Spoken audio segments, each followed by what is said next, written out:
Why do you think you made it in the end? Stubbornness, be above and beyond the call of duty. This is not a political, racial issue. This is a political, structural issue. The record has it that I've never cried, but my eyes have gotten moist hearing you talk. I'm speaking to the president. He's going to call me. Hello, it's Ursula Burns. Hi, this is Amos Jackson with President Obama's office. I got to go. I have to go. We interrupt this broadcast for President Obama. Hey family, it's Carlos Watson. We have a spectacular show for you today. Maybe one of the most impressive people I've ever met, which is saying a lot given all of the very good people we've had on this show. Ursula Burns stops by. Now, she became the first Black woman to helm a Fortune 500 company when she took over Xerox a number of years ago. She sits on the board of Uber and a number of other companies. What a wonderful story she has. It's got a wonderful memoir. You're gonna love it. It's called Where You Are Is Not Who You Are. Get ready to be surprised and delighted by Ursula Burns. Ursula? Carlos, how are you doing? Good, how are you? You look beautiful, my goodness, wonderful. Oh, thank you. What's it like in New York? You know, I live in an apartment where I can see far, right? I'm up high and can see far. It's just such a beautiful view. So I'm having a great day because of that. And when you go down to the UN, where are you stopping to eat? I'm into like Israeli street food. There's a great falafel place and lamb place and this kind of like pocket things with oh my goodness. I'm a big eater, but I'm a big cooker as well. I love to cook myself. So, and I really got to do that a lot in the pandemic. So. Wait, now what's your specialty? Because I've been known to crash people's homes uninvited at about dinner time. Yeah, there are three things that I make perfected. One is spinach lasagna. I love vegetable stir fry, but it's not traditional. And I really, really, really love making soups. All right, what are we drinking with this? I love very good wines. Not always expensive, but definitely very good. Now, my name Carlos is as a result of Panama. My grandfather was from Jamaica, and you know that many people from around the world, but particularly around the Caribbean, went to Panama to help build the canal. It's amazing. Similar story? Huh? Absolutely. My mother's parents and my father's parents one was from Nicaragua, and they came to Panama to work on the canal. And as you know, the struggle with the canal is that it was not a very safe or equally destructive on people's lives endeavor. And mostly Black and brown people died building this thing. And after that, my father and my mother, but my father stayed in that area. His parents were built there. A lot of the time they had gone home, but stayed in that area. And what happened around that time as well is that they offered to Panamanians, but also to other Central Americans. They offered to these people who had very little an opportunity that was amazing, which is you can go serve in the Army or the Air Force, in the military, in the armed forces, fight in the war, which was the Korean War. And if you live, you can get access to a green card in the United States. So every Black person went. Lots of us died. We were not offered citizenship, obviously. We were offered a green card in this country because the United States needed fighters, right? And so that's part of the abuse. You know, you basically bribe someone to risk their life so that they can get a better life, right? So it's what happens a lot. Yeah, it's so interesting that you talk about that because that's how my dad's brothers, my Uncle Dunbar, may he rest in peace, and my Uncle Lloyd, and my dad all ended up serving in the Army. Same kind of story there, coming from Jamaica, coming from a small town. There's just so many layers to these stories, always. This is what we're peeling back of the many layers of history, right? You don't hear about Joe Kennedy and the building of the canal and the number of people of color who died in doing this with very little regard for their lives, absolutely no enumeration or protection for their families. But you do hear about the building of this great engineering feat by these white guys who did this. The reason why they could do this engineering feat is because they had experimental people, who people who look like us, who went down deep and died from the bends coming up. And so they perfected that. The science behind it was amazing, but it wasn't science done in the light of the value of a life, right?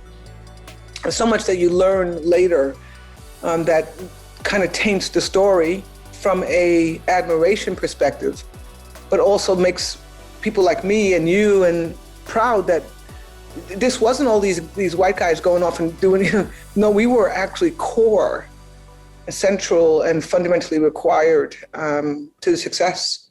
What happens, Ursula, when you do have that conversation with someone who is white and powerful? Do you find that they know that history? They generally do not know the history. Nowadays, it's more likely that they're starting to realize the history. Say my son's name, Marcus Brown! And it got louder and louder and louder with George Floyd, with Me Too, George Floyd pandemic. It got louder, so people are starting to understand that, we have statues for this guy, Stonewall Jackson, and you look at what he did and you go, oh my God, we're actually admiring a guy who massacred people. But blatantly did it, not even a problem, not a problem.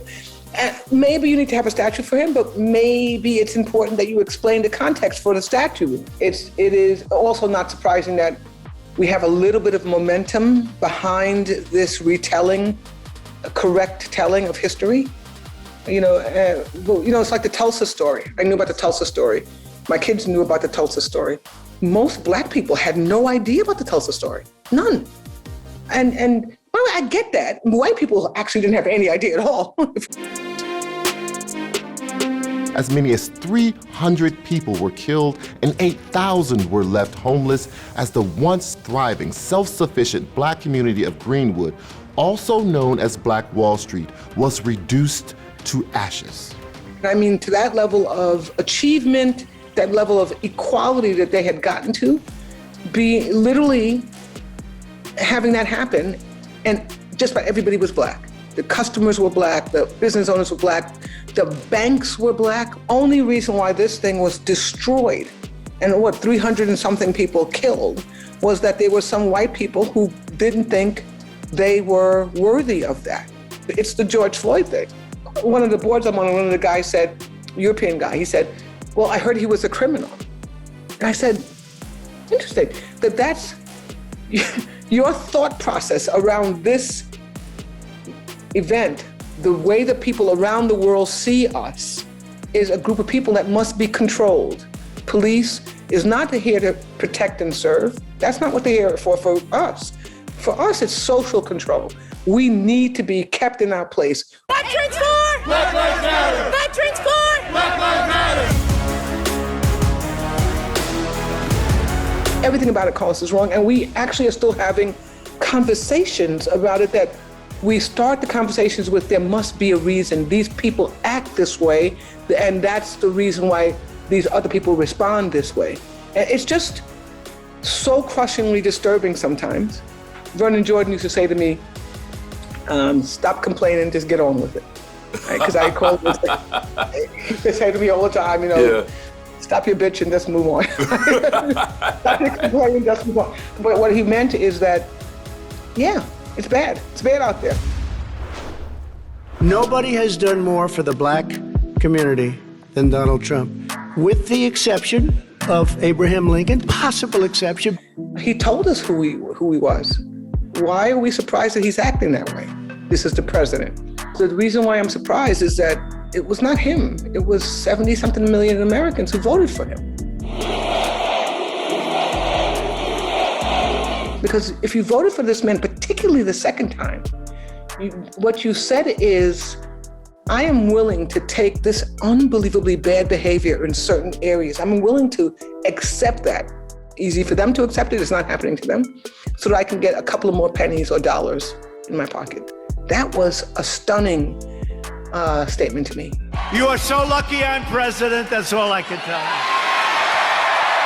you. What do you think would have happened? 44,000 votes different, and Trump would have been elected to a second term. I think that we would be in a spiraling decimation of structures in the United States. Stop protecting tyrants! Stand down! Second, we would have social unrest in the streets. I guarantee you of that. Right now we have a little bit more hopefulness. We don't have a lot of time to live on this. We have to keep enacting things. That's why I love what Biden is doing. This is Democracy's Day, a day of history and hope, of renewal and resolve. Without hope, the reality becomes unbearable. Without hope, the reality becomes an incendiary device for destruction. We saw it a little bit in policing, how policing was spiraling out of control. I mean, we all over the place. It still is not great, don't get me wrong. I think we need police, so I'm not about let's get rid of all the police, but I think we have to have a reset on the police. I mean, there's a problem here. And people who look like us, particularly people who look like you are a target. I say this to my son all the time. I mean, during the Black Lives Matter thing, when after Charles Floyd, he was in California and he was going out to march. I was marching in England, and I said to him, I asked him if you ever be careful. You're going to go out there and you're going to join a group of people who are whole bunches of them, tens of thousands who are marching. These people, when they say, if you get into any confrontation with these people that look like police people, you become the most docile person in the world. Listen to me. I don't want any of this pride or anything. I want you alive. And these people have been peaceful. Ursula, I feel what you're saying, obviously, in the deepest and most profound way. And it's interesting, the record has it that I've never cried, but my eyes have gotten moist once or twice in my life. And hearing you talk, I can hear my mom, may she rest in peace, just scared to death when I used to go out. I say this to some of my white colleagues. It's not like we're waking up every day saying, oh my God, it's really a burden to be Black. No, we don't even think about it that way. I mean, actually, we kind of like where we are. We just don't like where you guys are. But we wake up and say, I wish you guys would learn how to act. I wish you would learn more. Justice! We have the start of a movement here. This is not a moment. And then we had this thing called a pandemic. At the conference today, they gave the virus a name, COVID-19, coronavirus disease. My mother, amazing woman, made $4,400 a year, most that she ever made. We lived on that plus welfare. That's what I realized, that if my mother were alive now, she would have been crushed to death. Absolutely. We had no space. Carlos, we had none. I write this in the book, just how, because we were living a good life, poor, but the kids, she did it fine. And what I realized is if she were alive, her job would have stopped, her $4,400 a year, whatever that would have translated to now, let's say $10,000 a year, would have stopped. We would have almost surely, without protection from the government, been kicked out of our apartment. What was your mom's name? Ursula Burns. She was just an amazing person. I talk a lot about her in the book, but it's almost impossible for me to make a turn anywhere without having, it's like your mother in your ear, right? You know how this is, right? Yeah, particularly Black mothers, they are in your ear. My mother was, just about every move I make, she's in there. How did you end up making it from Olga's daughter, $4,400? Why do you think you made it in the end? Former Xerox chief executive Ursula Burns made history in 2009 as the first African-American woman CEO of a Fortune 500 company. I put in all the energy, I get it, but I know a lot of people put in all the energy. I had strategic help, lucky help. I had help. Programs that paid for me to go to college and grad school. A great employer in the beginning of my career. Meeting some unbelievable people who helped me along the way. We absolutely can't get up in a day and feel good if we have not given back to someone out there, even if it means a guy in the street, to lighten their load. So help, big second thing. The third is stubbornness, be above and beyond the call of duty. I just, after a while, just got pissed off is not a good word. I decided to say, it is no longer acceptable for you to judge me based on these things that have nothing to do with your knowledge of me, right? You have to come to work every day. I did that. You have to get good grades in college. I did that. You have to go over here and learn this. So after a while, it became clear to me that clear to me in a very comfortable way that all this stuff that they're talking about, us not having, not doing, is all bullshit. It's all BS. It is part of the mark of supremacy, right? Because what supremacy does is it defines a standard that some of it's written, a lot of it isn't. A lot of it is insurmountable by the person who is not in the supreme group. One of the things, for example, is that you should be white. The other one, for sure, if you're a woman, is that you should be a male. There is a supremacy and that structure, right? We don't have adequate child care, but don't worry. The women will take care of that, right? Really? Suppose all women all went on strikes, and we're done. We built a structure that there is certain work that only immigrants will do, only people who, so we build these structures that fit the supreme being, and we contort ourselves to fit into that, even though we can't, some of us can't, we'll never get there. But when we get there, the structure says, you guys are exceptional, you're spectacular. And I keep looking at it. It took me a while to get comfortable with this. I'm like, I did exactly what you did. I mean, wait a minute. Why is it that if I did exactly what you did, in order for me to be in this room, I have to be exceptional? I got it after a while. Need to be here. I'm speaking to President, he's gonna call me. Oh no, he called me already. Hold on, I gotta go. Okay. I hate to say this. Hello, it's Ursula Burns. Hi, this is Amos Jackson with President Obama's office. How are you? How are you? Good, I'll have the president for you in 1 second. Okay, great, thank you, bye-bye. And thank you, hello. I gotta go, I have to go. Okay, love you, see you soon. Bye. Is this show winning or what? Guys, are we winning? How are we not winning, Eli? How are we not winning? There's no way we're not gonna win. We are winning. That was exceptional. That was exceptional. Yeah, we're winning. There's a reason. We're winning. We're winning here. We interrupt this broadcast for President Obama.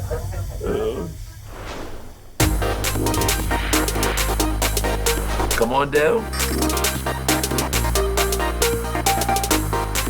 While she was talking about how it's not her problem, it's not the people who've been put down's problem, it's the ruling class problem.